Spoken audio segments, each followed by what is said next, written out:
दोस्तों, सादतिन कोपिक दिदिलिश अरतुगरुल का एक मशहूर किरदार है जिसे ड्रामा में सल्जूकी हुकूमत के खिलाफ गद्दारी और हुकूमत पर कब्जा करने की कोशिश करते दिखलाया गया है। इसके बाद हमने तारीख के हवाले से ये जानने की कोशिश की तारीख में सादतिन कोपिक के बारे में क्या मिलता है। आइए जानते हैं कि इतिहास सादतिन कोपिक को किस तरह से बयान करती है।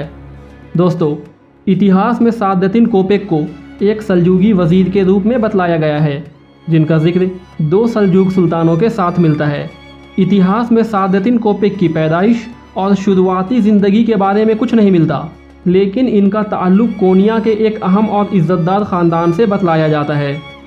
इतिहास में सादतिन कोपिक का पहला जिक्र सुल्तान अलादीन कायकाबाद के हुकूमत के दौरान मिलता है, जिसमें सादतिन कोपिक को एक फ़ौजी कमांडर के रूप में बतलाया गया है और सादतिन कोपिक ने बहुत सी जंगों में सुल्तान अलादीन कायकोबाद का साथ दिया। इसके बाद सादतिन कोपिक की बहादुरी और वफादारी से खुश होकर सुल्तान अलादीन ने सादतिन कोपिक को वज़ीर का ओहदा दे दिया, जिसके बाद सादतिन कोपिक चाले चलने लगा। सादतिन कोपिक के बारे में ये भी बतलाया जाता है कि वो तामीरी कामों का माहिर था और उसने बहुत से महल अपनी निगरानी में बनवाए, जिसमें से कई महल आज भी मौजूद हैं।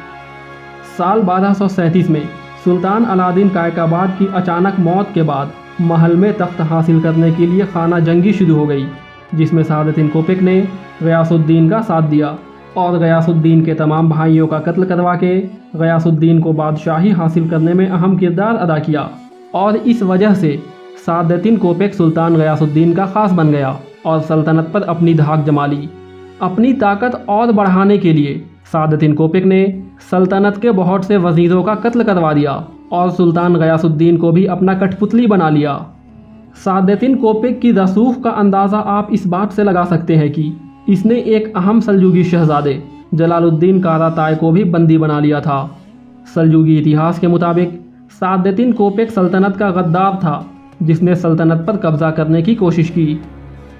बहरहाल सुल्तान गयासुद्दीन इन हालात से परेशान होकर सादतिन कोपिक के कत्ल का फरमान जारी कर दिया और इस काम के लिए सुल्तान गयासुद्दीन ने अपने एक वफ़ादार कमांडर हसामुद्दीन कराचा को मुंतखब किया। हसामुद्दीन कराचा ने पहले सादतिन कोपिक का भरोसा जीता और फिर मौका मिलते ही उस पर हमला करके उसका कत्ल कर दिया।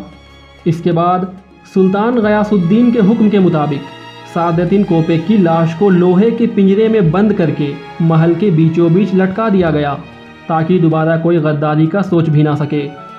सुल्तान अलादीन के वफ़ात के 2 साल बाद ही सादतिन कोपिक को 1239 ईस्वी में सुल्तान गयासुद्दीन के हुक्म पर कत्ल कर दिया गया।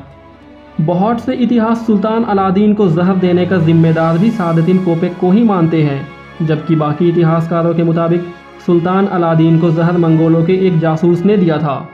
बहरहाल दोस्तों, सादतिन कोपिक का जुर्म सुल्तान अलादीन का कत्ल नहीं बल्कि सल्तनत से गद्दारी और बगावत थी। खैर, ये वीडियो आपको कैसी लगी ये हमें कमेंट्स में बताइए और अगर वीडियो अच्छी लगी तो वीडियो को लाइक करें, वीडियो को शेयर करें, साथ ही चैनल को सब्सक्राइब करके बगल वाले बेल आइकन पर भी क्लिक कर लें ताकि आने वाले हर वीडियोज़ की नोटिफिकेशन आपको मिलती रहे।